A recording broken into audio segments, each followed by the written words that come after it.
ही आमची जी AIBRF संघटना आहे याची संख्या 3 लाखाच्या वर आहे. रिटायरीजची संघटना आहे. त्याच्या जवळजवळ अख्ख्या देशभर स्टेट कमिटीज आहेत. त्या महाराष्ट्राची जी स्टेट कमिटी आहे त्याचा मी अध्यक्ष आहे. आणि हे जे आंदोलन आम्ही करतोय हे देशभर चालू आहे.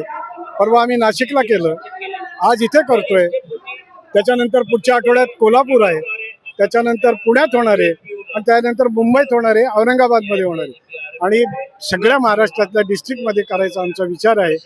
आणि हे जे अपडेशनचा हा इश्यू आहे हा आम्ही गेले कित्येक वर्ष लढतोय, रस्त्यावर येऊन लढतोय आणि आता तो एका ह्या स्टेजला आलेला आहे की तो आम्ही अचीव करू. तरी सुद्धा त्याच्यात असंख्य अडचणी आणल्या जात आहेत. नेहमीप्रमाणे दुसऱ्या संघटना किंवा जी IBA आहे की जे हे करणार आहे ते आम्हाला अडचणीत आणतात. UFBUची जे म्हणजे वर्किंगचे आहेत ते थोडेसे त्याच्यात नाराज असतात.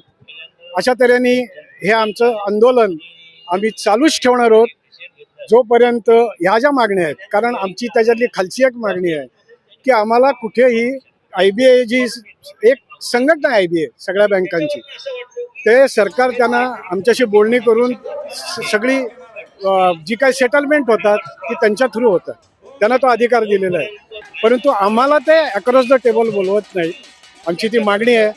आमच्या मागण्या आमचं जे काय आहे ते आम्ही तुम्हाला स्वतः चांगलं सांगू शकू. कारण तुम्ही सांगण्यापेक्षा आमचे अनुभव त्यातून आम्हाला काय लागतंय हे आम्ही सांगू शकू.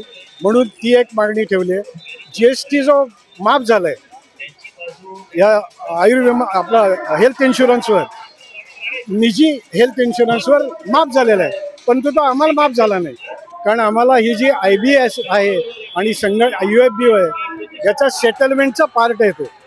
आणि तो कॉर्पोरेट विमा असल्यामुळे पैसे आम्ही भरतो खिशातून, परंतु आम्हाला GST माफ नाही, 18% भरायला लागतो.